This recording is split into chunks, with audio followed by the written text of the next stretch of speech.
Hey everyone, welcome to Zonan Canada. I'm your host, Jesse Betteridge, and I've got two guests joining me today. Chris, this is the first time you've been on the show. Could you just introduce yourself for the folks listening?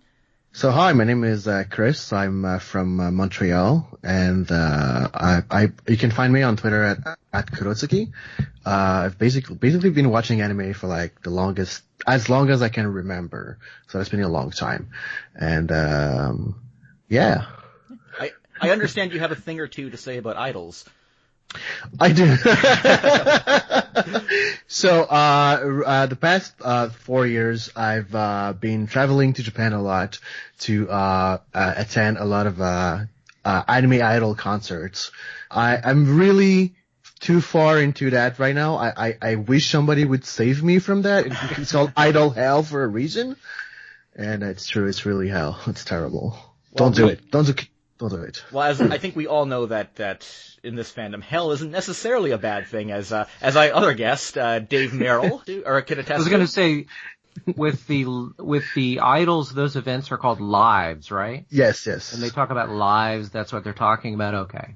Yeah. That's actually really fascinating to me because I went to a lot of shows, like concerts in clubs and things when I was younger and could stay up late.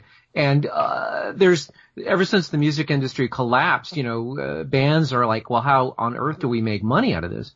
And the Japanese model seems to be, well, you do a concert and then you meet all your fans, you sign autographs, you sell merchandise, and it's this more curated experience maybe, rather than the band just gets up on stage, they rock out for 45 minutes and they're gone, you never see them again, So I kind of like the Japanese model. I kind of like that. Yeah, it's a very interesting concept, honestly. Yeah. Music industry collapse, I think, is very much in quotation marks when you're talking about Japan. They've restructured a little bit, but I mean, Tower Records is still going strong in Japan. Well, Japan is like its own thing. Yeah. Right. It's like a time warp. It's still the 80s in many parts of Japan. Oh my God, yes. Which I love. I love, by the way. I mean, the 80s worked. Why fix it? So. Exactly. Right, but it's exactly how Japan works. Yeah. We don't fix what works. Yeah. If it ain't broke, don't fix it. Exactly. Just fax everything all the time. But yeah, I'm Dave Merrill. I live in Toronto now. I'm from Atlanta. I helped start Anime Week in Atlanta. I do an event called Anime Hell at a couple of conventions. I've been, again, like Chris, I've been watching Japanese cartoons as long as I can remember, which probably explains a lot about my subsequent life. You can find me on Twitter at Terrorby Funhouse. I do a blog called Let's Anime .blogspot.com, and my wife and I have a website called MrKitty.org where we make fun of stupid comics. MrKitty.org does a number of things, but I think stupid comics is the highlight for sure. I think it's the most popular feature, yeah. So this episode is going to be another retrospective on an anime show that has had a unique cultural impact or unique cultural relevance in Canada. And this time, we're going to be talking about Goldorak, which is the French adaptation of UFO Robo Grendizer, a super robot anime series which first debuted in Japan in 1975 and was developed by Toei Animation and created by Go Nagai and his company Dynamic Planning. So this is the second time we're talking about a show that has primarily had an impact in the French-speaking market in Canada rather than the English-speaking market. The English dub has aired in Canada, but it was not anywhere near as prominent as the French version, which aired, to say the least. So Go Nagai, just in case you're not familiar, is one of the greatest innovators in anime and manga. He's known mainly as the creator of Devilman, Cutie Honey, and Mazinger Z, not Mazinger Z. I should emphasize. It's right there in the theme song. Grendizer, as it was originally called, was the third installment of the Mazinger franchise. It came after Mazinger Z and Great Mazinger. And today, from what I've gathered, it's not really seen as part of that franchise anymore. It's not a true installment in the Mazinger franchise. And it doesn't really seem to be all that remembered in Japan. I know that in Mazen Kaiser and Mazinger Z Infinity and those later kind of revivals, it seems to be ignored completely. They just kind of bypass that. It's all about Mazinger Z and Great Mazinger and those. And Grendizer is just kind of its own thing.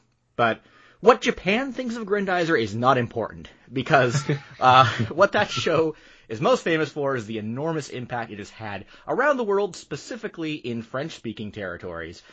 It was the first super robot anime that was exported internationally, specifically to places that had never seen super robot anime before, and one of those places was Canada. It aired on Radio-Canada, the French version of CBC, in mid-1978, roughly the same time that it started airing on Antenne 2 in France. And Dave Merrill will tell you that 1978 is apparently the most significant year for anime, and this is another factoid that adds to that. I make a pretty significant case that it is the most, it's the greatest year of anime, or anime's greatest year. And I don't, honestly, there's a case to be made for it, but you can make that case for a lot of other years. So please don't take that as anything other than completely subjective opinion on my part. Interestingly, I think you can make the same case for 1988 and 1998. 1998 is the one I push for specifically, but I think that's largely a generational thing. Which year ending in 8 do you think is the greatest year of anime? Well, it's good because it's a 40 or 30 or 20 year retrospective, so it's a nice bookend. It's a nice holding point. I do want to point out though, Raideen was broadcast on American UHF television in 1976. Oh yeah, was that one of those subtitled airings? It was UHF subtitled, yeah. So wow, subtitle airing on TV on American UHF broadcast television. Yeah, the UHF channels had their own really unique kind of history with that kind of thing, but it was only absolutely fascinating. But it was only in specific markets, usually in California. California, Hawaii, Chicago, New York, whoever could. And again, this was kind of a unlicensed, let's just do this and hope no one stops us kind of thing. Yeah. Yeah. I digress. Yeah. So that's obviously that is definitely important and notable. The thing about Goldorak on Radio-Canada though is that it was nationwide in Canada. Not back in 1978, not every city or region got the English and French CBC, but the most major areas did. And it was a massive hit. If you spoke French, you watched it. Absolutely. And it would continue to be rerun well into the 1990s. The analogy I like to use is that Goldorak is as well known to the French-speaking world as Optimus Prime is to the English-speaking world. But that's actually a huge understatement, because it really seems like Goldorak is bigger than that. And that's even when you consider that Optimus has a major Hollywood franchise attached to him now. I was too young to remember, but I know that Goldorak has had like the biggest impact on the French-speaking anime community, I would say. It's my understanding that Goldorak, being broadcast in France, it achieved a number one hit ranking in the ratings. Like if you had a television in France at that time, they were watching Goldorak. Mm-hmm. Like if it was on, Goldorak was on that television. I'll just say it even goes beyond that. So I grew up both in Canada and also in Benin, which is in Africa. And even in Africa, we would watch Goldorak. Mm. Now, was that local broadcast television? Yes. They would get like the French version of it, obviously, but everybody watched it. See, and this is absolutely fascinating to me because, I'm an English-speaking guy. You grow up thinking of English-speaking television as like, you're just not aware that there's not only francophone television in France, but in Quebec, and there's many, many countries around the world that's French is the language, and they all need television, and they all need cartoons. And where are those cartoons going to come from? Where all cartoons come from? Japan, right? Japan, yes. Yes.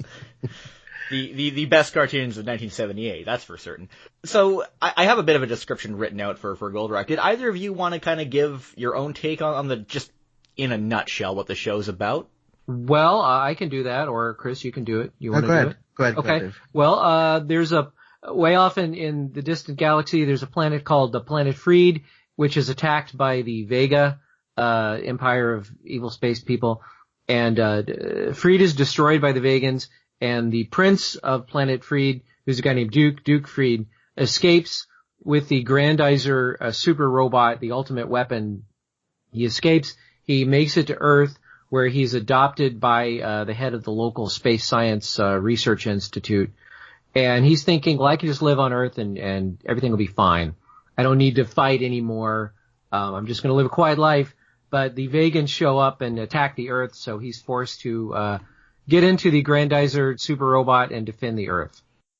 Meanwhile, speaking of Mazinger Z, the hero of Mazinger Z, Koji Kabuto, has arrived at the Space Research Institute to test his new flying saucer that he's just designed. And he winds up being a second banana. He's the sidekick in this series. He's just kind of there most of the time. He's just there. Yeah. The fascinating thing about it is that because, well, Goldorak was, as you mentioned, the first super robot licensed. Yeah. I had no idea. Just to point out, we're probably gonna be using Grendizer and Goldorak interchangeably. Interchangeably. Please do. Yeah. So I had no idea what Mazinger Z was. And so to me, Koji was just like that random dude that is of no consequence. Yeah. He was Alcor in the French version. Yes, he was. Yeah. Yes. The dynamic between the two is that Koji is like, I'm going to get out there and blow these guys up. And Duke Freed is like, hold on, let's just relax. Maybe nothing's going to happen. Yeah. Let's be cool about this. And of course, it never works out that you can be cool about this. Right. You have to go out there and blow them up. That's Koji what makes... Kabuto is, he's this hot-blooded, got to get out there, you know. He's burning with the fires of justice. Exactly. And, I mean, the thing is that in Great Mazinger, he was more the level-headed character when he did appear. They tried to, every aspect of Great Mazinger, it's like, oh, the new protagonist, he's going to be even more hot-blooded and impulsive than even Koji was. But if you're looking at Grendizer as like a continuation of that, it's like they're taking a step back. The new character, he is calm, collective, like strumming his guitar while looking into the moonlight, very frequently, throughout that series. And Koji is once again more the hot-headed one. And a lot of the show is focusing on that kind of headbutting between them. And also in that respect, I mean, today we think of super robot shows as being like over the top, hot-blooded entities, and Daisuke or what's his French name again? Actaris. Actaris. He's kind of a contrast to the prototypical super robot hero we think of today. Some of the material I've read about Grendizer, Duke Freed is supposedly, he's a prince, he's royalty. He's got this sort of what's the word? He's nobility. Right? He's sort of an elite. He's not going to get down and dirty. He's been raised a certain way, right? Mm. So he's got this tragic past that he's trying to overcome. Whereas Koji Kabuto, he doesn't have any tragic past. He's here to beat people up. And of course he does have a tragic past. But, so another important aspect of the show is that,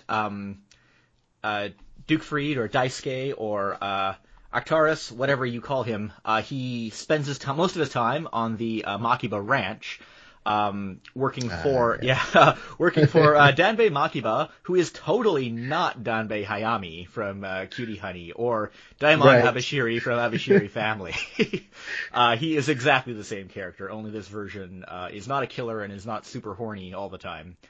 He's probably the least horny version of that character, but he's that same like little scraggly looking short old guy that if you've seen any two Go Nagai works, you've seen this character pop up in them. So often. And it's kind of funny because Grendizer was originally started as a short film that ran during those Toei film festivals that travel around the country back in Manga Matsuri. Yeah, was it? Exactly. Oh. That's how it started, and it has the same basic idea, but the characters are all quite different. It's called The Great Battle of the Flying Saucers, and in that one, Grendizer is called Gun Tiger. Gat Tiger. Okay. Gat Tiger. Yeah. Oh. And I kind of, conceptually, I kind of like the designs in that version a little better, but I found it funny that the owner of the ranch, the Makiba Ranch or whatever they called it in that version, he's a completely different character design. And but when they went to retool it into Grendizer and, they just figured, you know what, let's just draw him as this guy. We know how to draw this guy, so we'll just put him back in. And I feel like Grendizer is a definite improvement over Uchu Inben Daisenso, as they call it. It's a little catchier. The Great Outer Space Flying Disc War. Yeah. It's a lot. Like you can see what they're trying to do, but it never quite works. Like the mechanical designs are a little off and everything's a little stiff. Mm-hmm. And when Grendizer starts, it's like night and day. It's got there's a lot more flow to it. And actually there was one thing. Is there any specific reason you can think of why they went with a rural setting for this? Is it because, alleged UFO sightings tend to happen in very boring rural areas? Honestly, I feel like Grendizer has the supporting cast, like the Makiba Ranch, Hikaru, Goro, that whole crew. Yeah. It's a better, every other show had, well, here's the science center, here's the professor, here's the professor's daughter, here's the other guys battling, whatever. And this is no, it's a ranch. These people are pitching hay all day. Yeah. Also, Duke Freed has to have somewhere where he can hide out and be low key. He wants a rural life. He wants to get away from outer space and war. Right. And again, it's very 70s. He's an anti-hero. He's almost, he's a Clint Eastwood kind of character. And when I saw Grendizer as part of the Force 5 package. Yeah. Actually, maybe let's also maybe we should bring that up. Let's kind of get into how each of us came into Grendizer or found Grendizer or Goldorak or what have you. And Dave, you've kind of already you're on that path. So continue. Go ahead. There was a package of 5 different shows called Force 5 that was packaged to the American syndicated market in 1979, and the shows were Guy King, Getter Robo G, Grendizer, Vanguard Ace, and Great Mazinger. And they could not get the rights to Great Mazinger, so they swapped that out with a Matsumoto show, SF Sayuki Starzinger, and which became Space Cateers.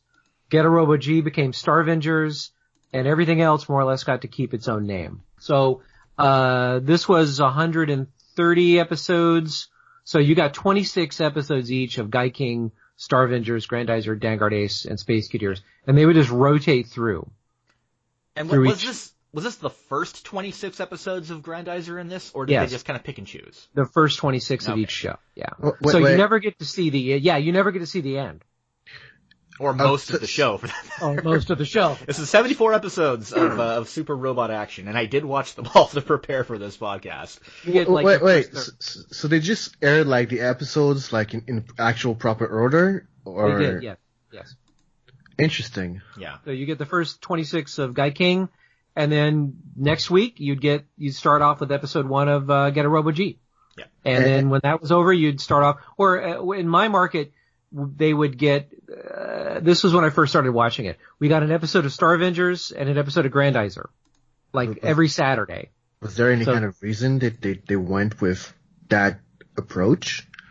Well, you needed a certain amount to syndicate television. This is the American television broadcast market in the 70s and 80s and kind of the 90s was, if you wanted to syndicate, you had the networks, ABC, NBC, CBS, the big 3. But you also had a lot of independent, small television stations around the country, like WGN in New York, WGN in Chicago, WOR in New York, WPIX, or every market would have 2 or 3 independent UHF stations broadcasting at channels 13 and above. Oh. These stations bought their television programming. They didn't have a network giving them programming. They would buy packages of reruns, packages. They'd have some local programming, and they would also buy syndicated programming, so you could get Star Trek: The Next Generation was a syndicated show that each station in each market would buy. Right. So Jim Terry packaged Force 5 as a syndicated show. You need, I think the limit was 78. You need at least 78 episodes for syndication. That way you can run 1 episode every day, and you're not going to cycle through them all. So 26 episodes each, you get 130? You get 130, and that's plenty episodes. You're going to cycle through that. It's going to take you a long time to cycle through 130 episodes. And this version, Force 5, along with that version of Grendizer, it did air in Canada as well. But it was only, I think, in 1 market in Ontario in the early 80s. I don't know where it was. I'm sure Cameron Archer is like listening to this and yelling the answer. Yeah, he's like, it was on this right station. Yeah, but I know it aired on. It was really obscure. What's fascinating to me is that I watched it in Atlanta on WANX Channel 46, and they would show 2 episodes of 2 episodes of Force 5, and then they would show an episode of Star Blazers. And I've got some episodes taped off of Boston television, and during the end credits, they have an announcer saying, stay tuned for Star Blazers. So I guess Atlanta was not the only market trying to slot in, here's 90 solid minutes of Japanese animation for the kids, every Saturday. Yep. And Chris, how did you, what's your background with Goldorak? Well, as you mentioned, it aired on Radio Canada in French. So I as a kid, I started watching it on Radio Canada, and then we moved to Benin. So when we went to Benin, like, because Grendizer was it was part of as far as French is concerned, it was part of a show called Club Dorothée. And Club Dorothée had the dominion on everything that is Japanese animation in France. Now, I always thought that Club Dorothée was in France only. Was it packaged along with it in other countries as well? So what they would do is they would air part of Club Dorothée on local TV in Africa. Right, I see. Yeah. What time of day would they broadcast it? Oh, it's definitely in the afternoon after school. Kids would come back from school. Okay. Yeah. So yeah, no, it was, but I vividly remember like watching it and on Radio Canada. It was amazing because everybody knew about Goldorak. Like even parents knew about it because that's all the kids at school would talk about, And I remember like every kid pretending. That's the funny thing. Like every kid would pretend to be the robot, instead of being the guy who pilots the robot. So they would be like, "I'm Goldorak." Yeah, exactly. I'm and everybody you. Exactly, because Goldorak had that special attack, which was in English it's called the Screw Crusher Punch. Yes. And every kid would like want to do that attack, Did you have fights on the playground to see who got to be Goldorak? Obviously, yeah. And that's the funny thing about the older 70s Super Robot shows is that the robot was very much a character. Shows as well, which is what kind of distinguishes it from the stuff from the 80s and 90s. But actually, this would have been in the 90s. Yes, that was in the 90s. Early 90s, yeah. Oh, okay. So this is a show that has been entertaining school children for like 15, 20 years at this point. Oh yeah. That's fantastic. Yeah. And as Chris highlighted, like, and as we were alluding to before, Goldorak is one of those things where, like, everyone, people will talk about Goldorak. It's something you hear about on, mentioned in media or pop culture, and when it is referenced, everyone knows what it is. It's just completely ubiquitous. That's kind of how I've gathered the cultural knowledge or importance of Goldorak is in Quebec. Jesse, I think I mentioned this to you the last time we were in Montreal. We went to La Belle et la Bouffe. Pardon my pronunciation. They have a Goldorak burger. Yeah. Yes, there's a bunch of bars here. If you go there, they will have a Goldorak themed drink. Oh, wow. Okay. Yeah. All right. Well, I got to come back to Montreal. Yes.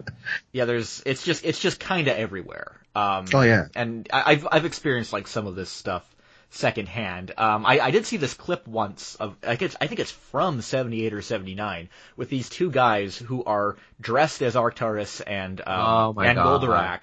But I think this was still a little before there really were anime conventions at the time, but they're at some kind of skating event, some costume skating event. Really? And their costumes, they're mostly made of duct tape, from what I could observe.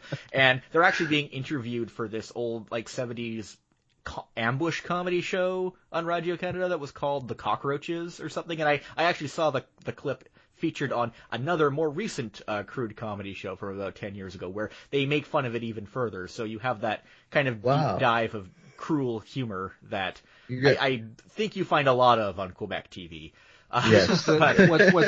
It's fascinating to me coming through anime fandom from the 80s and 90s when anime was this tiny little niche thing that only weirdos were involved in, you know? It's like, no, these are cartoons for everybody. Everybody loves these cartoons. This is popular culture. Yeah. And it's a relief to find out that there are entire nations that love these things as much as I did. Yeah. Oh, yeah. Because I was 10 when we saw, Grendizer when Force 5 was on the air, and it was a thing kids watched, but it was not as big as Battle of the Planets, which is Gatchaman, and that was a little bigger. I think that captured the children's imagination a little more, I think. But you see that now that's what I find really fascinating about Grendizer. It's like, what made Grendizer so special for everybody?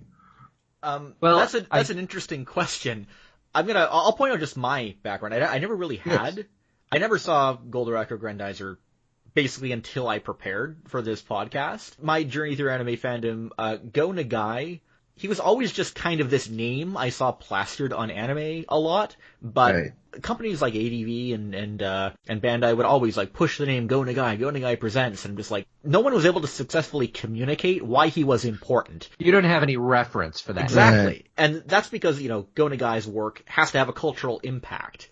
That's the reason it thrives, is when he makes this work that just surprises people and has this huge following out of nowhere. That seems to be how the stuff that he and Dynamic Planning operate. Re Cutie Honey was really the only Go Nagai thing that I had gotten into. Cutie Honey was like the first Go Nagai character I was really familiar with. The Re Cutie Honey is awesome. I remember when that came out in 2004, and just like, at least the circles I followed. Was it 2004? Wow. 2004, yeah. Wow. That's like 3 or 4 iterations of Cutie Honey too. Yes. And in my opinion, Re Cutie Honey's the best one. Like, by far. It's so good. If you haven't seen it, I highly recommend it. It hasn't been licensed ever, unfortunately. I think there's some. Has it not? It's never been licensed at least not in English, which is really unfortunate. They did a Blu-ray release in Japan. It looks gorgeous. I think, it almost looks like it was animated in HD rather than upscaled. I can't really tell, but it looks fantastic. Go seek that out if you haven't. Cutie Honey was important. That's the thing that communicated to me early on. It's like, anime often has boobs, and they're often a very important part of many anime. But, beyond that, Go Nagai didn't really, as a figure, didn't really grab me until this year when Devilman Crybaby started. And I think Devilman Crybaby is important because that's, in English-speaking North America, that's really the first time that a Go Nagai series has had that kind of impact that makes his work resonate with people and gets interested in his stuff, because it's a work you don't have to have seen anything prior to that. Yeah, right. Exactly. It stands on its own, and yet it maintains the spirit of the original. It doesn't look anything like Go Nagai's artwork, but it maintains that spirit perfectly. Go Nagai jumping on points are really rare. They're because rare. in countries where, in Japan or other countries where he's had that kind of impact already, they're unnecessary because they're like Hanna-Barbera cartoons. Mm-hmm. Yeah, you don't need a jumping on point for Hanna-Barbera. You're just inundated with it as a child. And even if you haven't seen the anime, you've read the manga. Manga, he's been producing manga since 1969, 68, 67. It's Hanna-Barbera. It's 45 years. Yeah, so it's like Hanna-Barbera filled with significantly more violence and sex in that case. So when I watched Grendizer with that kind of context looming over me, the growing interest in Go Nagai, and I can confirm that watching all 74 episodes to prepare for this podcast was not necessary. Right. No, not necessary. In fact, I think I may have done a disservice to myself because watching it in the context of other Go Nagai work, I find it doesn't really stack up that well for reasons we might get into a little later. I think. Now, here's the important question: have you watched 96 episodes of Mazinger Z? I have watched some of Mazinger Z. I have not watched. Have you watched 52 episodes of Great Mazinger? I have not. No, because you have to look at Grendizer in the context of the super robot world of 1975. Yes. Where you can't take it out of that context, I think. And likewise, it's pretty much impossible to recreate the sensation of like seeing Goldorak on TV as a French speaker in like the late 70s, 80s, or early 90s, and like having never seen anything like that before and having nothing else to compare it to. Well, it helps to be 10 years old. I'm going to say it also helps. Yeah, I can't create that kind of controlled environment, unfortunately, for capturing experience. Yeah, I don't think it aged well. One thing I can say about Grendizer and Goldorak that what supposedly sets this show apart from all other super robot shows is its UFO theme. Yes. If there's anything in the show that can look like a UFO or be shaped like a UFO, it is. In my opinion, this is something that drags it down a bit compared to even Mazinger Z and Great Mazinger. In previous, the mechanical beasts and other enemies, they were always wildly inventive. But in Grendizer, even if they have an awesome idea for an enemy, it has to be this. We have to make sure that it turns into a UFO too. So. Yeah. Gotta be a saucer. Yeah. Just in case you forget, it comes from space.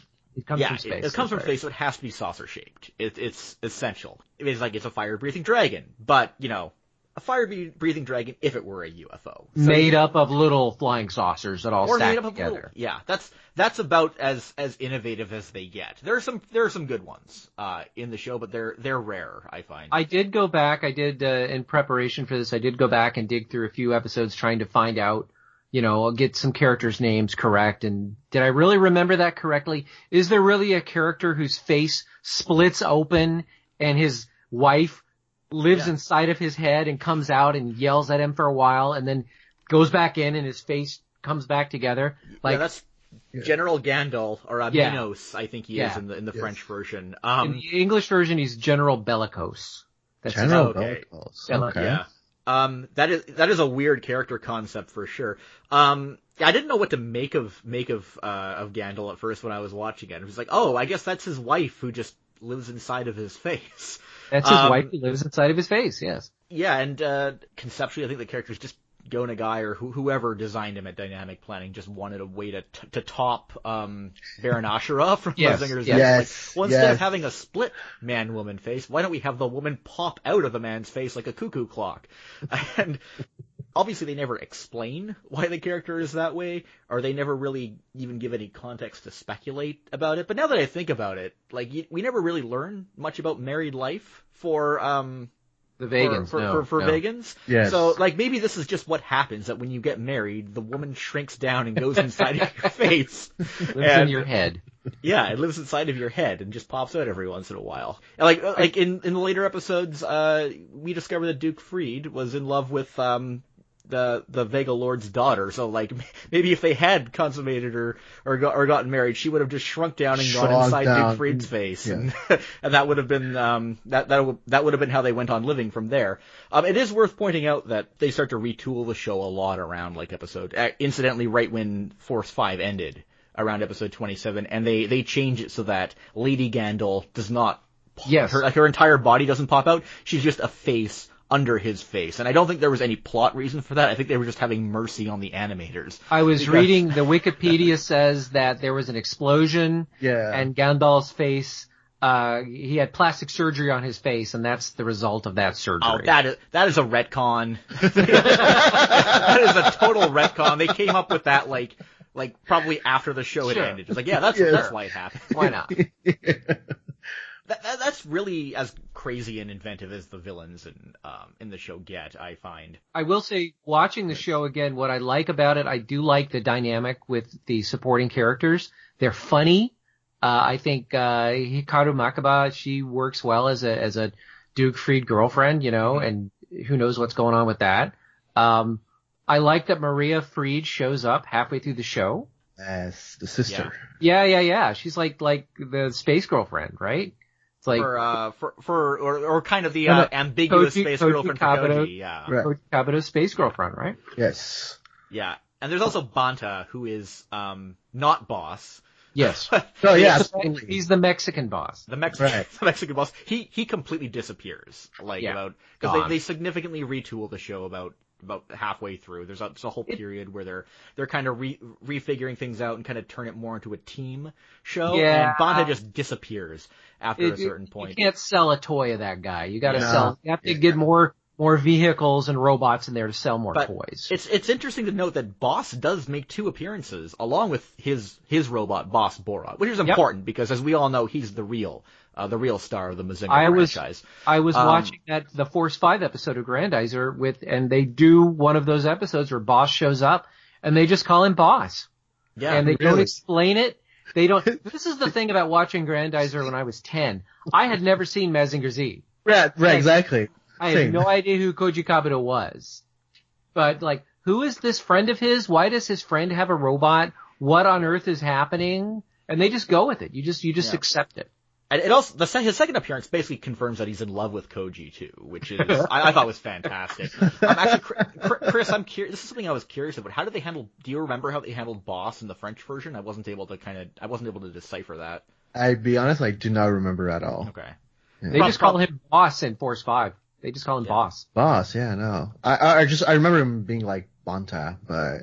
Bonta, he's the same in like the French and Japanese version, but Boss, who is the proto-Bonta, he just kind of shows up because they need something to connect it to Mazinger. And both of those episodes are a lot of fun. I found those earlier episodes to be pretty weak, with Grendizer overall.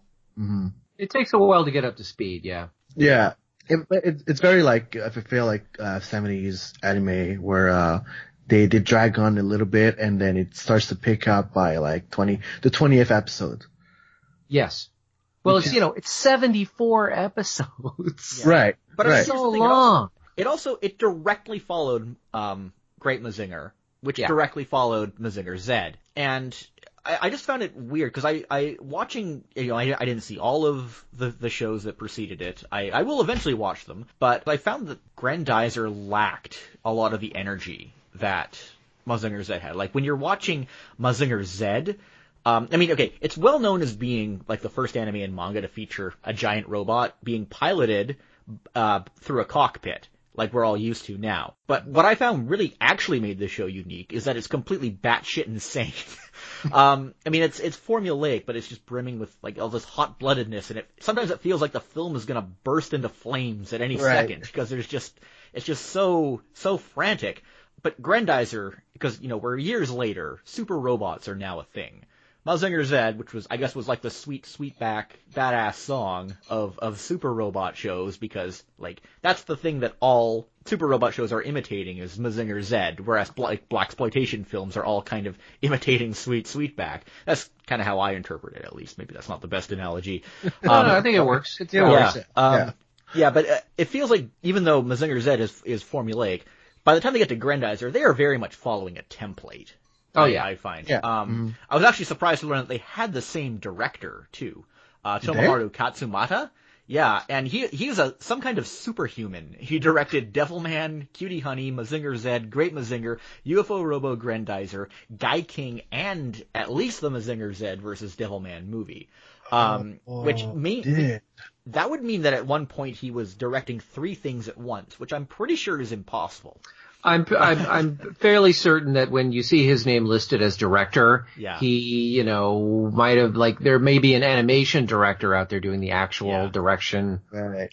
There's a big team. There's a large team working on these shows. Yeah. And you can tell, even within episodes of Grendizer, you can say, well, this one's looking a little better than that one. They vary widely in quality from episode to episode. Yeah. You'll hear oftentimes that UFO Robo Grendizer, as I've kind of touched on, it was not as popular in Japan, and I think a big reason is because super robot shows had become kind of a little passé at that point. Oh yeah. They were all saturated. By 75, like, it was all kind of the same thing, pretty much. They were all following that same template.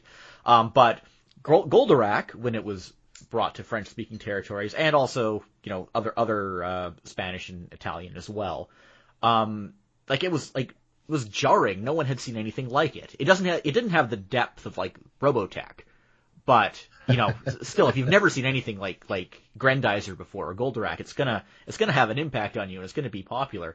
And we were talking about the ratings of how well it did when it aired in France. According to legend, or what they say at least, is that there was a couple episodes of Goldorak that got a 100% rating. That is what I hear. Yeah.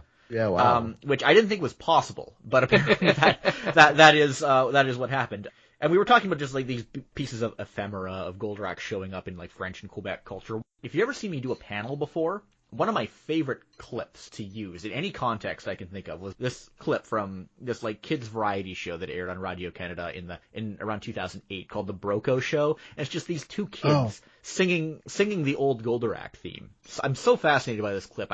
Dave, did I send you this clip? I'm gonna send I think you you this clip did, yeah. Well, send it to me again, please. I will. I just love it so much because it just kind of captures the cultural place of Goldorak so well. Goldorak, it's so ridiculous, and it has kids singing, which is always the best kind of clip to show to people. No, it definitely inspired like a lot of people. I know that I remember this French this Quebec music group that did a song. There's like a remix of the Goldorak theme. I feel like European culture in general is a little more ready to accept this kind of graphic storytelling.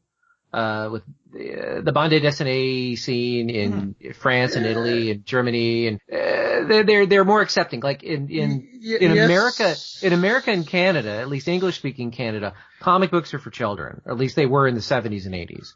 They were for kids.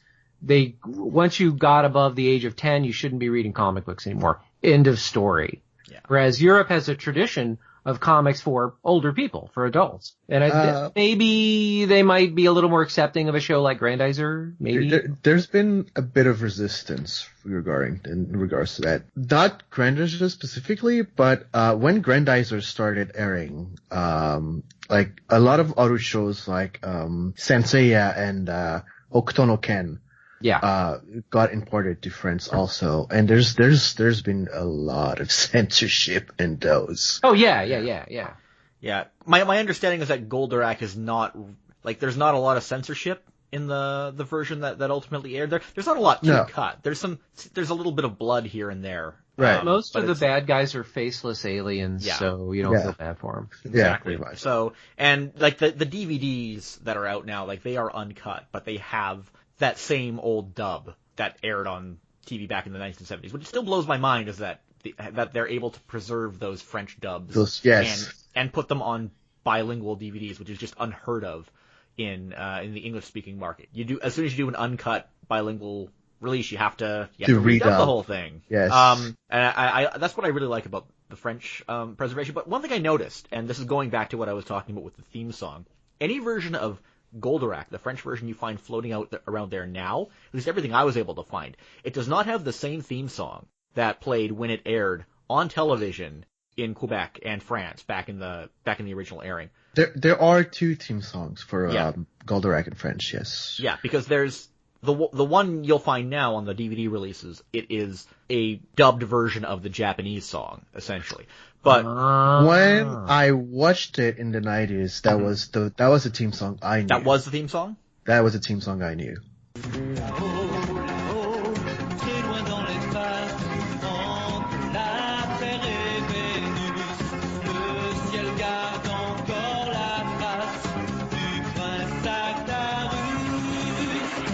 Interesting. When it first aired, it had a different theme song. It was that theme song that the kids in that clip are singing. This confused me. It doesn't sound anything like the Japanese theme song. It's completely different.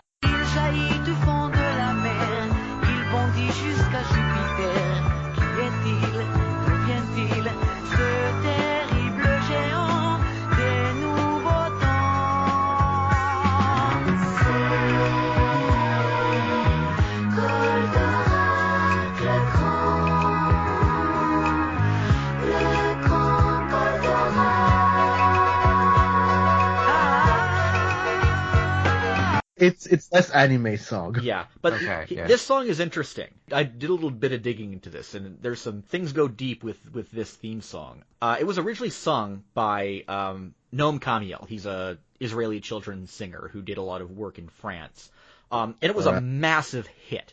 It was a testament to how popular Goldorak was because, like, the single for that original theme song that aired on TV in both France and Quebec back in the 70s. It sold 4 million copies. It went 4 times gold, and a large part of that, why that is because the penetration of the show was so high, such as reaching 100% of the audience, which is a ridiculous rating for any show to get, even back then. And it was one of the first cases in like the Western world where it started to become understood how the extreme reach of children's television could be a huge moneymaker for the music used in those programs. And here's the interesting part. Noam Kamil's producer was this plucky young go-getter from Israel named Chaim Saban. Saban, yeah. And then after this Goldorak song became a huge hit, Saban, he went on to work on Ulysses 31 and a couple of other productions in French and anime co-productions. And then he went on to do American cartoons like He-Man and the Masters of the Universe and a few other things in the 80s. He would eventually move on to like the X-Men cartoon and, ultimately go back to Japanese stuff with Power Rangers, which is what he's well known for. A little side note about Saban is I love that guy. There's a lot of problems with Saban, let me tell you. Yes, yeah, of course. He was interviewed for a French economic TV show back in 2004, and the entire interview it's absolutely fascinating. And unfortunately, there's no English version or subtitle of it, but I think it's very interesting to see the way he did the things he did and how a lot of the like Power Rangers and everything we kind of like we all own it to him, and it's just really fascinating to see how he proceeded with those. Always looking for that next number one hit, right? Yeah. Yes. Always trying to get that next single. When people always talk about how music gets replaced in anime, and I believe with the original Goldorak airing, it did have the original Japanese music, which was by Shinsuke Kikuchi. He's better known as the Dragon Ball Z music guy. Personally, I found the music to be a pretty weak part of Grendizer, especially compared to Mazinger. The worst part is that Ichiro Mizuki doesn't do the theme songs. And it's not the same thing when you don't have that guy singing. See, I love that Grendizer theme. Yeah? I do love it. When they broadcast Force 5, they used, for the opening credits, they used the original Japanese music, just, they took out all the vocal tracks. Yeah. So it's just an instrumental. And I was in grade 6 at the time, and I was in the band, and I played trumpet, and I was trying to play the parts of that Grendizer theme song on my trumpet. I liked it so much. I think it's got a lot of punch to it. Absolutely. It's a good song. Yeah. It's yeah, but it's a really good song. Yeah. But I mean that original French dub, it still used the same music. And Albator a year later did replace the theme song? Its whole background music. One thing that really goes unappreciated or unmentioned a lot is that a big reason why music gets replaced isn't because the show's recut so much.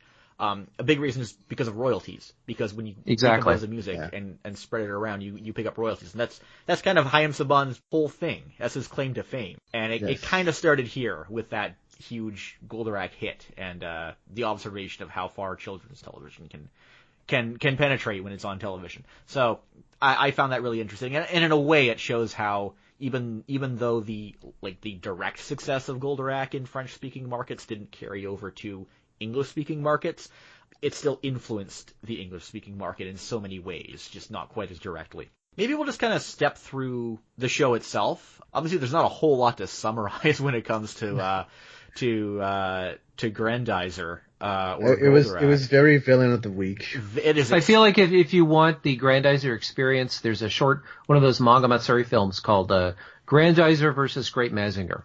Yeah. And it's 25 minutes long. You don't need to have ever seen either Grendizer or Great Mazinger. Great Mazinger, yeah. It's nicely animated. You're in and out in 25 minutes. Yeah. It's got a lot of explosions. Yeah, that said, I mean, there are a few standout episodes in Grendizer. But, I mean, I had to watch all 74 episodes to find them. I mean, I'm tempted to say, like, I could pick out, like, the 12 best episodes of Grendizer. You can just watch those. But, I mean, those would be, like, my top 12. Yeah. And if I had followed someone else's list, like, I would have missed out on some of the episodes that I enjoyed a lot. But even then, they're not, they don't stand out as much as a lot of those Mazingers that or earlier episodes. Like, if you're a hardcore Super Robot fan, you've probably already watched this show. If it's something you're just kind of getting into, maybe this isn't there are a lot of shows I'd recommend before Grendizer, I think. Well, no one has to commit to seeing all 74 episodes. You can watch an episode here and an episode there when you want to see some super robot action. There's not a commitment. I don't want to make people think that this is something they have to buckle in for, Mm-hmm. Yeah. I will say, like the early episodes, like the first 25 episodes or so, I find they are very repetitive. I kind of found those ones harder to get through. The show got more interesting, kind of, around, I think, episode 23 when Hikaru, or Venusia, she was in the French version, she finds out about Daisuke's identity, because his identity is a secret from everyone at first, and then gradually people find out. It's hard to keep track of who knows at certain points. It's just like Batman. Yeah, exactly. It's very much, well, and this is another thing that I think, he had the secret identity, he shouts his name and his uniform comes together. Yeah. There are different exits for the Grendizer saucer to go out of. It's usually Route 7. Usually most Route of the time. 7. Yeah. Yes. There's this great transformation. I don't say transformation, but it's this combination sequence where he goes in and out of the saucer. It's got like all these trappings, these pseudo-scientific trappings of the super robot genre. Yeah. And this is the kind of thing that you really like when you're 10 or 7, is you want to see that transformation every week. Mm-hmm. You want to see him go down the leap, get in his little rocket sled, go through that tube, I love leap that in animation. the air. I love that. Yeah. His entry animation. There's this great kind of rotating shot when he's running out a hallway. He jumps to the chute, jumps on this little bike, and then transforms. I can hear the music, right? And then enters the cockpit. It's that bit of animation is so great. When you see stuff like that, like, you really get a sense of why this show resonated or was such a big deal for people outside of Japan when it did air. Because that looks phenomenal for something from, like, 1975, 1976. I love everything about it. I think it's terrific. Yeah. It's really well animated. Yeah. But I guess kind of as I touched on before, when you're looking at the show itself, it kind of transitions in the beginning as this really formulaic show. You get a lot of the show kind of trying to reinvent itself in the middle. They're introducing all the spacers, which are like the accessories that attach to Goldorak. That is well known as the mid-season power-up. Yeah. Yes. And every giant robot show has it. Yeah. But you're halfway through and you get a new weapon or a new attack. But it's not just, they don't just introduce the new weapon. There's all this testing that's going on in those middle episodes. We're going to spin Grendizer around as much as we can and figure out how he can precisely attach to these things and eliminate weaknesses. I found it kind of interesting, but it got repetitive. But around episode, like the halfway point, everyone gets redesigned too.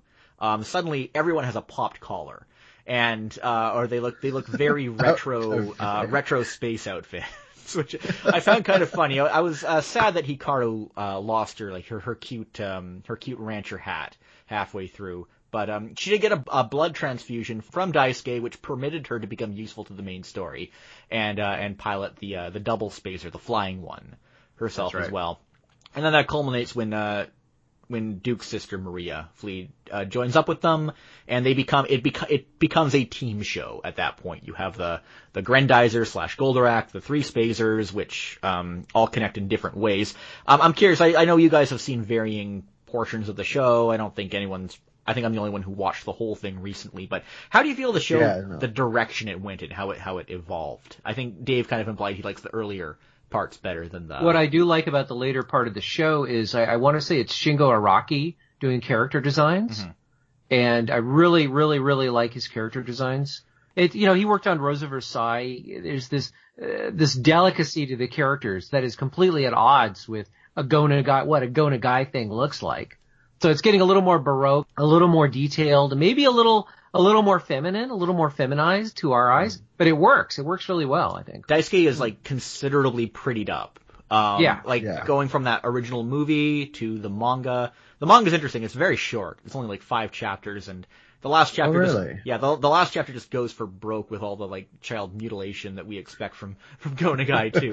Go Nagai, yes. And then Daisuke is prettied up even more in the anime, and then more as it goes along. It's kind of, I understand he was very popular in female doujin circles. Exactly. In Japan. I mean, long hair, pretty eyes, Yeah. obviously, yeah. Hey, look at Saint Seiya, right? Yeah. And that's very popular with the ladies. Yeah. And Chris, what do you feel about the direction? Which portion of the show do you think works Honestly, best? I like the first part better because when I watched it, I was like 6, 7 years old. Monster of the Week was amazing to me. Yeah. Monster of the Week is the most amazing concept you could. It's always Monster of the Week, but Yes. This is what kids want to see. They want to see like when's the monster going to come out, you know? But a Monster of the Week that doesn't have like a more complex plot. You know, it's just like every week there's a new monster. It's like, oh, we got to defend ourselves. You know. So getting a little more specific, are there any specific episodes that you remember or really stand out to you? Honestly, if I had to say, I would say the death of I forget her name in Japanese, Vigalia, the daughter of Vega, yeah, near the end. Near the end, yeah. That was a good one, yeah. That was really sad as a kid. That really it marked me, you know. Wow. Yeah, you can kind of see why Force 5 only did the first 26 of each of these shows, because the climax of these shows generally involves some death. Yes. Yeah, actually, if Force 5 cut out at 26, I think that would have been right before the first general, who in the Japanese version is called Blackie. I think in the maybe we can err on the side of caution and romanize that as Bracky. He's Hydargos in the French version. I'm not sure what he was in Force 5. Is he the guy with the big head? Yeah, the pointy head. Yeah, I think he's Commander Ding. I think that's what they call him. Anyway, he has quite a memorable and kind of horrific death sequence in episode, I think, 27. Which was a great episode. But I can see it cutting short right before there. I think there was a little more blood than usual in that one. Anyway, since I watched the whole thing recently, so if there's nothing else I could show for it, I can highlight some of my specific favorite episodes. Within the breadth of 74 episodes, Grendizer is very reliant on recycled plots. In fact, the one Chris mentioned, that is one of multiple episodes where a former lover of Duke Freed's is being controlled and has to and is being conflicted between how they felt about him and having to stab him in the back. Or I think there was a couple more episodes where it's just conflicted former friends of Duke Freed being sent back by the vegans to take him out. So you're getting that repeated a few times. There are frequent episodes where the vegans try to exploit some kind of natural resource or phenomenon in order to provoke mass destruction on Earth. I think they use earthquakes, flooding, snowstorms, sunspots, basically anything you can think of. There's an episode about it in Grendizer. But there's one type of episode that was used frequently, but I think not frequently enough, and that is episodes that involved exploding animals. Oh. Which happens a couple times. There's this great episode where they all go to like a water park, and there are like these animatronic sharks that are being sent out against people, but Koji gets control of the sharks, and he uses them. First, he chases people out to evacuate the area, and then he doesn't need the sharks anymore, so he just blows them up. And there's this fantastic animation of these sharks exploding that I will never forget as long as I live. And there's another episode. Yeah. There's another episode later on where the vegans use exploding swans the episode starts out with this unbelievable sequence where two guys driving a train, and then suddenly they see this swan coming, and it crashes into the front windshield. It explodes, and the entire train just flies off and derails. It's unreal. And I think we needed more of that in Grendizer, more exploding animals. Apart from that, there's a great Christmas episode early on. It's a pretty strong take on the whole Little Match Girl story. Oh, yeah. I found that one pretty sweet. I liked it a lot. I think the technically best episode, it was episode 44, is what I have written down here. About this young man who's investigating past alien activity on Earth, and he actually gets killed, but his sister winds up willingly getting herself possessed by this by some kind of weapon. I can't remember exactly what it was, and she actually becomes the main enemy at the end of the episode. They actually kill off the general who they're fighting against, he's killed halfway through the episode, and the rest of the episode just focuses on her story and her twisted kind of revenge. It was really surprising. It breaks the Grendizer format a lot. It has some of the most interesting enemies as well. They're actually one of the only robots that don't follow a UFO theme. They're like these robotic wolves that they fight against, and they all attack as a pack. That really stood out for me. And interestingly, I looked up the director. It was directed by Hiroshi Shidara, who is he directed Candy Candy. Oh, really? Wow.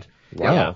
That was a kind of a standout episode right there. But yeah, for the most part, the show's pretty, it's fairly repetitive. But there's a few, when you dig through the whole thing, there's a few that stand out. But of course, nobody should actually be expected to sit through the whole thing to find their favorite episodes or episodes they may never be exposed to otherwise. But I mean, I guess that's commercial art for you.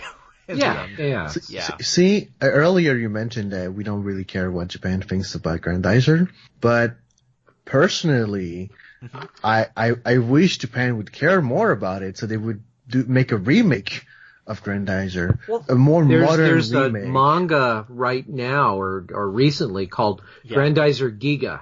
Really? Which is, yes. I want to say an updating. It's sort of a reboot.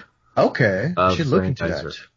I was reading about it. Apparently, they disconnect Grendizer from the Mazinger franchise. Okay. But in doing that, Go Nagai instead connects it to Cutie Honey. Apparently, he changes it so that Danbei is literally the same character as the Danbei from Cutie Honey. They're the same family, and Hikaru turns out to be Cutie Honey. In that version, which, I mean, I guess I just spoiled that. That doesn't make any sense at all.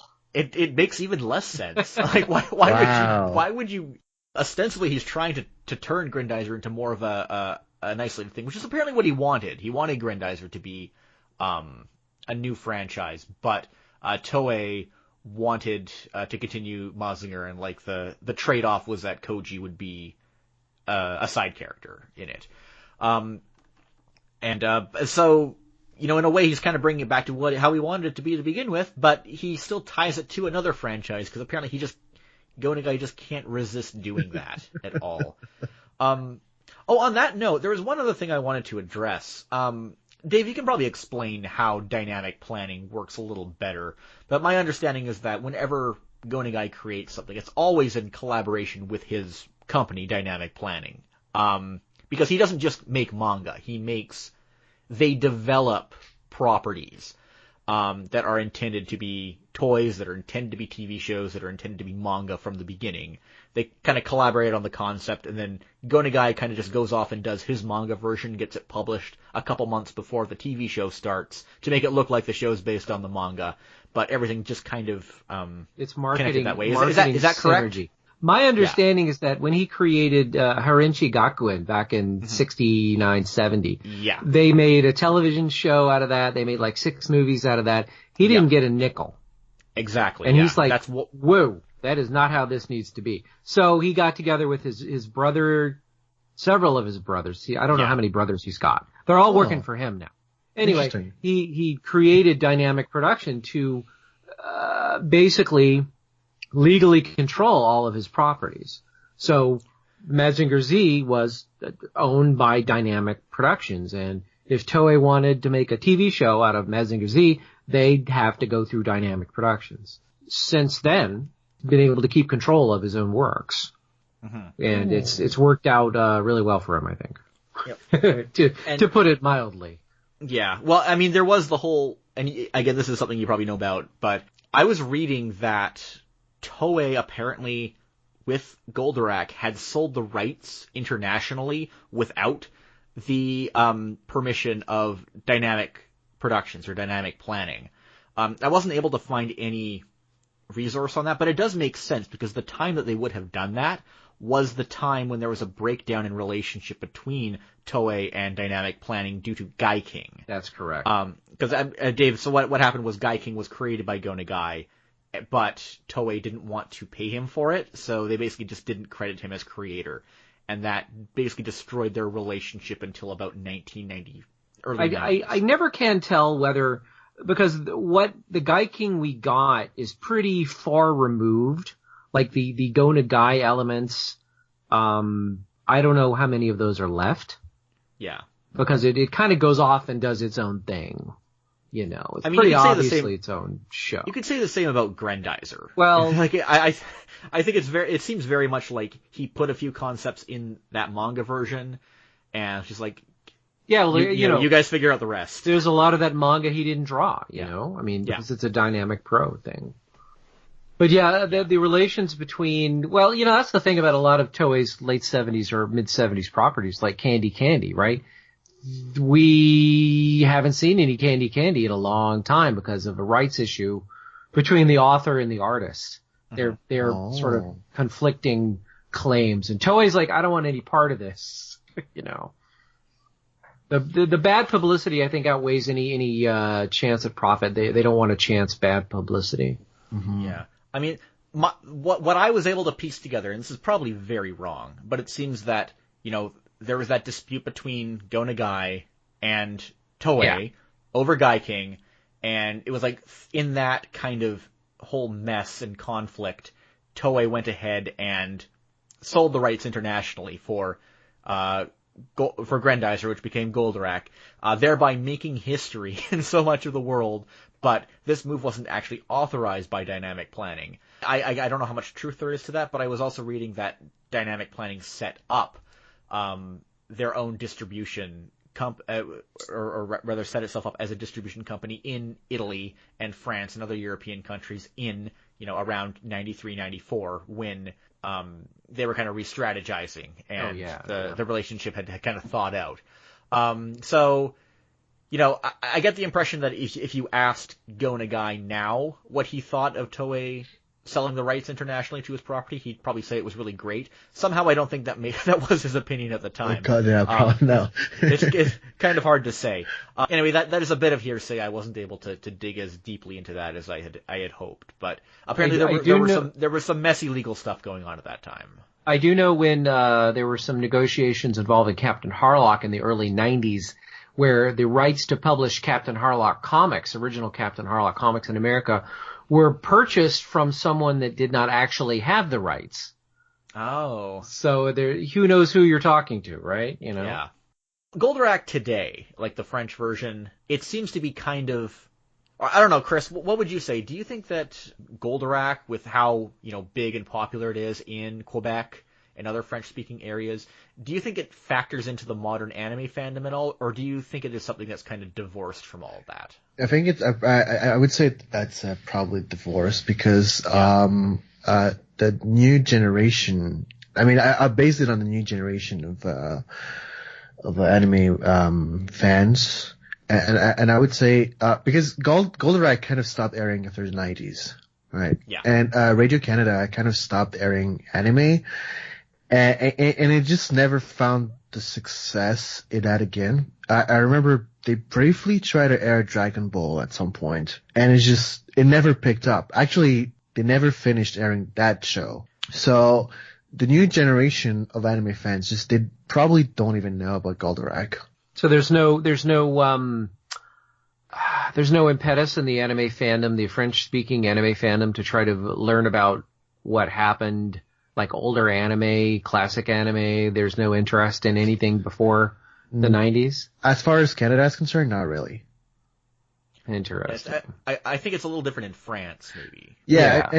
And France is very much different because anime is so big there, you know. Anime and manga they're such like it's like they're part of the culture, you know. Yeah. But it's kind of sad because it was just as big in Quebec. It was back in the 80s and early 90s, but it just stopped. I mean, and the big reason is because Radio Canada stopped airing it. Exactly. I mean, people haven't forgotten about Goldorak. Like by generation, we have not forgotten about it. Actually, even recently in Montreal, somebody did like a huge graffiti of Goldorak on a wall. It's amazing. So somebody took a video of it. Like I could send it to you later. But I'd love to see that. Yeah. So my generation, we have not forgotten about Goldorak. Although I did find cases of friends I'd never heard of it before. Yeah. But, So the generation after me, That fortunate, but they don't know about it. Wow. Yeah. And I understand now. Could you paint a little bit of a picture of what anime fandom is like in like French speaking parts of Quebec now? I understand that a lot of people just watch English Crunchyroll subs. Crunchyroll is really big here. I think they have some stuff in French, but a lot. They have stuff in French, but it's just so much more convenient to just watch it in English. Yeah. The impression I get is that French Canadian fandom, it's kind of around the periphery of the current English language fandom rather than being its own distinct thing. Right. Does that make sense? So I think one of the things that happened at some point is that because all the French TV channels that would be aimed at younger generation just never aired any Japanese anime cartoons.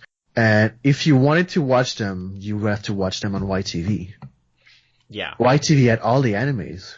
So if you were interested in that kind of animation, you would just watch it in English. If you didn't speak English, you just watch in English and gradually learn English. Yeah. Not every cable package in Quebec got YTV from what I understood too. No. There was a very, very have and have not kind of situation through the 2000s and to today to an extent, it seems. That said, I don't believe I've met anybody who didn't have watched YTV. Mm-hmm. Well, here's the question I have for you right now. What are the 10-year-olds in Quebec? What are they watching now if they're not watching Japanese cartoons? Oh, my niece watches Peppa Pig. Okay, yeah, that's about how it is. Yeah. Yeah. Peppa Pig or Paw Patrol. That's yeah. I was just gonna say the big one. All children watch Paw Patrol. No exceptions. Yes. So I think in 30 years there's going to be a podcast of people talking about Paw Patrol. Yes. So or whatever they do instead of podcasting. Yeah. Remember 30 years ago that thing? Yeah. What was that called? Okay. With that said, do you guys think that when you're looking specifically at UFO Robo Grendizer or Goldorak, is this something that people now should go back and check out, or is it not really important outside of nostalgia or historical context? I know it's tough. I'm sorry. I don't think Grendizer aged well, so I wouldn't say besides the nostalgia factor, I wouldn't recommend anybody who didn't watch it before to go and watch it. I feel like if you like super robots from the 70s, if you enjoyed Get a Robo and you enjoyed Mazinger Z or Gaiking, you should watch some Grendizer. Why not? Go for it. But you don't have to watch all 74 episodes. No, absolutely not. Yeah, I'm kind of debating how I'm going to handle the Candy podcast because that show is 115 episodes. No, long. you got to watch that whole thing, man. Yeah, that's what I understand. It's okay. I know it's good. I'm looking forward to it. It is. It's really good. Yeah. You know what? I've with just what I've experienced with Grendizer and some of the related properties, it's definitely a curiosity. I'm more interested in Goldorak as a cultural phenomenon than I am in the show itself. You feel like that has interest above and beyond just being a super robot show. Yeah, it's a big part of the cultural identity of Quebec in that era. Yeah, but at the same time, I mean, you got to watch a little bit of it to fully understand that. But you don't have to watch the whole thing. You can see a graphic of the $6 Million Man and understand what the $6 Million Man is and enjoy it for what it is without having to watch an episode of the $6 Million Man, which is a terrible, terrible, terrible television show that I loved. I loved it as a kid, but you got to watch the Sasquatch 2-parter. Yeah, exactly, and that's how you'll know it's terrible. It's super cheesy. I don't know. Maybe I'll include a list of some of my recommended episodes on this, and people can check those out. Remember, it's not a definitive list or these episodes are not filler. The rest is a waste of your time. It's just it'll be my recommendation. My recommendation. None of this stuff. You know, that's actually what I kind of irritates me about fandom right now is that it's run by these obsessive compulsives that demand that, like, this is the list. You have to see these episodes. You don't have to see these. It's like, just go out and follow your bliss, guys. Just enjoy it. Find new things. Enjoy yourself. Just to turn it around a little bit, if we're looking specifically at Go Nagai, dynamic planning stuff in general, what would your recommendations be for what you've seen? Just of animated Go Nagai works in general? Yeah. Yeah. The 1980, 87, 88, 89 Devilman OVAs are like right in my sweet spot. They've got that great Kei Kazuo character designs. The animation is great. They don't finish the story, but who cares? You can buy the manga now. You can buy the manga. You can buy the original Devilman manga. I like, what am I gonna say? I like Getter Robo G, man. I'm gonna stand for Getter Robo G. Right. That has the best designed robots. Adolf Hitler's one of the bad guys. Can't go wrong. Yeah. As far as I'm concerned, so the funny thing is, I started my journey with the mecha genre with Grendizer, so the super robot genre. But along the way, I fell in love with the real robot genre. And 80s, 90s stuff more. Yes.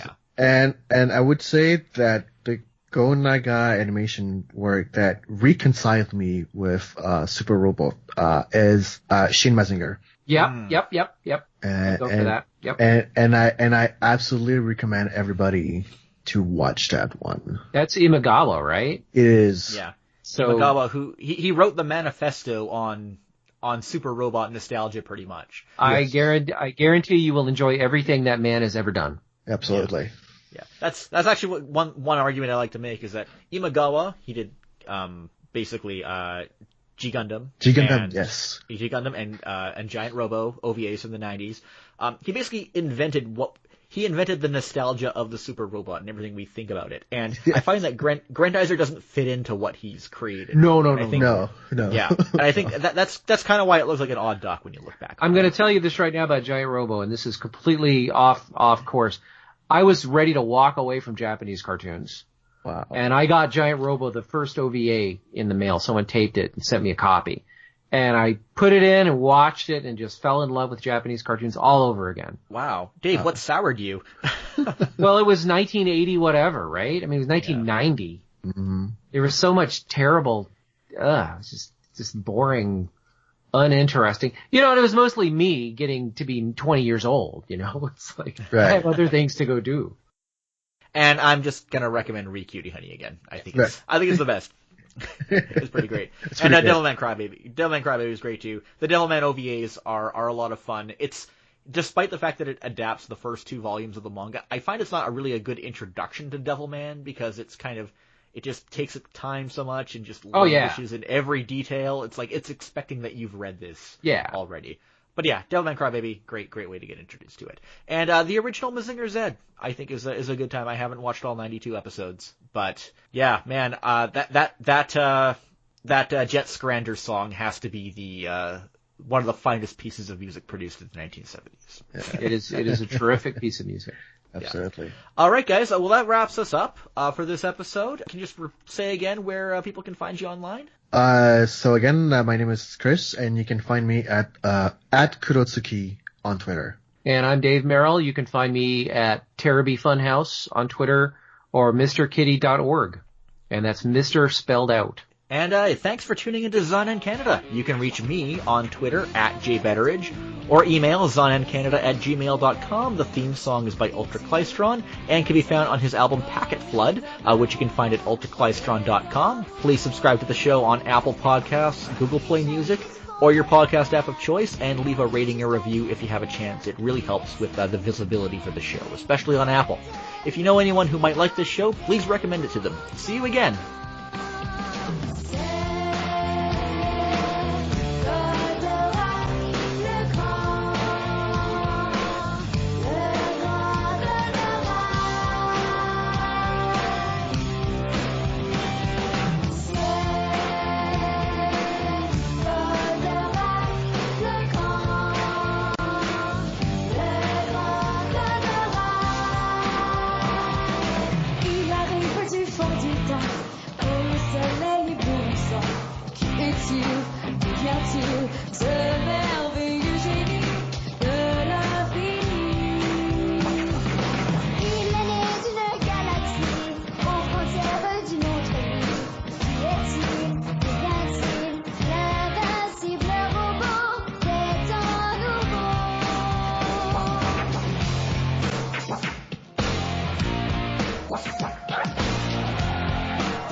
夜空羽ばたく紅の翼、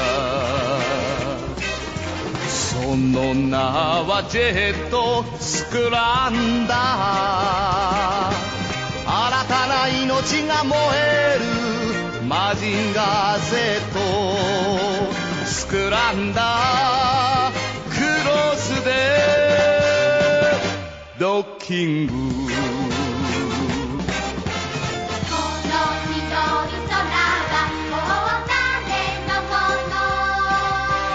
君のもの僕のものみんなのものだ、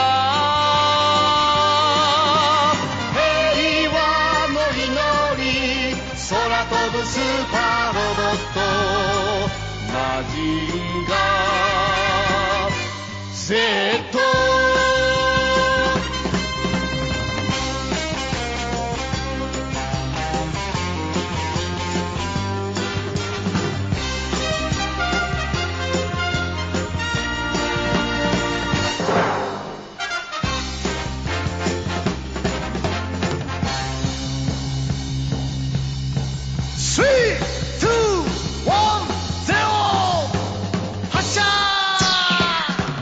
悪を蹴散らす空飛ぶ翼、その名はジェットスクランダー、正義の心が燃えるマジンガー Z スクランダー、クロスでドッキング、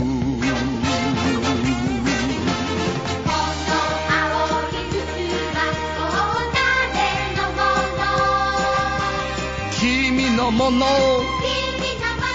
僕のものみんなのものだ、輝く希望空飛ぶスーパーロボットマジンガー Z